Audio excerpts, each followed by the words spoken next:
Good morning, everyone. Today I'll be giving you 5 tips to write an effective resume. Tip 1 is that you should center align the name and you should capitalize it. What is the reason for it? When you center align the name, friends, the visual effect of the page improves. Of course, along with the name, there are other 3 to 4 things that you have to center align. I'll be talking about those in this video in a few minutes. Next, you have to capitalize the name. When you capitalize the name, friends, you end up highlighting the name and your name is very clear. There are certain precautions that you need to take while writing the name. So precaution 1 is that you should avoid giving only the first name. When I go through resumes, at times I find out that people end up giving only their first name, either because of sheer laziness or because of paucity of time. Either of these reasons, they're not going to work. Why? Because resume is a formal document through which you will be applying for a job. So it should have your complete name. Of course, the related thing that nicknames should certainly be avoided. As I said earlier on, resume is a formal document. So informal things like nicknames should not be there. Next up, the important thing related to name. At times when people write their names in a resume, there is a mismatch between the name that they give in the resume and the one that is there in their certificates. Why so? Because at times people have middle names which are there on the certificates, and when they write their resumes, they kind of leave that middle name. Now the problem with this approach is that some of the HR executives, not all, they might raise an objection. They might have this stand that since there is a mismatch in the names, your candidature can be rejected. So kindly avoid this thing. Whatever name, whatever the exact full name that is there in your certificates, the same name you should be using in a resume also. The second tip, it is about the date of birth. You should give your date of birth at second spot after your name and do center align it. Now, how you have to write your date of birth, you should follow that natural order of date, month and year. So if, hypothetically speaking, your date of birth is 1st October 2020, so you should write it as 1st October 2020 and not as October 1st 2020. The third tip is related to the address that you have to give. You need to give a permanent address in the resume. Why is it so? Because it is quite possible that your prospective employer might send you a call letter for an interview.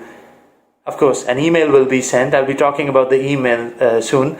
But if and when he sends that formal call letter to you, you want to receive it, and if you can't receive it, you do want that your family members should receive it, because if in case you miss out that mail, you should know about that formal call letter, that formal call from your prospective employer.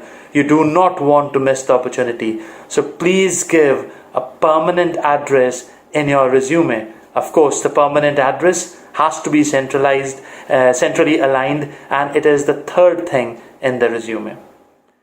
The fourth thing, the telephone number. Please give mobile phone numbers, because if you give mobile numbers, then you can be contacted on the go also. But if you still use a landline number, make sure that you give the area code along with the landline number. You do not want your prospective employer to first of all find the area code and then contact you. Of course, I'm not saying that your prospective employer himself will be doing it. Someone on his behalf might be doing it. But again, it does not give a good first impression that your prospective employer or person working on his behalf has to spend time just to look for the area code. Now, some of the people might say that, how is it that important? It's just an area code. So I'll give an example. So let us suppose that you reside in North India, in a particular city, and you apply for a job and your prospective employer is from down south. You cannot possibly expect a person living in South India to know the area code of a city in North India. So he'll have to spend some time on net to get the area code. You don't want that to happen. Alright, if at all you're using an answering machine, on your phone, please do record a neutral message.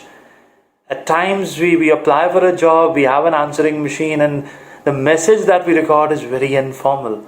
So what can be there in that recorded thing on that answering machine? It can be that, good morning everyone, I have to go outside because of some urgent work. Kindly leave the message after the beep. This is pretty good way to record the message. But if on the other hand I end up saying, hello fellows, fed up of life, need a break, I'm off to go. Now it's totally informal, and I honestly do not want my prospective employer to listen to this. The fifth tip, it is regarding your email ID. You should give your email ID. Your email ID should be centrally aligned. But what are the precautions when it comes to email IDs? Certain precautions. Precaution number one, you should give the email ID that you use regularly, that you check regularly. Why? Because if your prospective employer sends you an email, you do want to have the information. So if you end up giving an email ID which you check, say after a gap of 10-15 days, you might miss that all important mail. So give the email ID which you check regularly. The second important thing is that your email ID should be very formal. It should not be informal. Now many times when we apply for jobs, we are not very careful about the email ID. So we all at one stage or the other have had those very informal email IDs.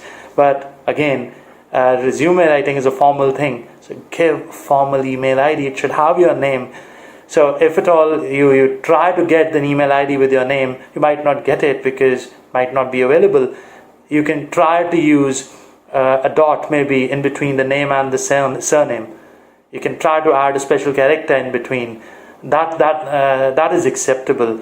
But if your name, hypothetically XYZ, and if in your email ID after this XYZ you have 4 times 1, 2 and 3 times 0, it's not going to work, right? Or if you have those very weird email IDs, I love to call them weird email IDs, wherein people opt for things like sweet angel for you. Company does not want sweet angels, friends.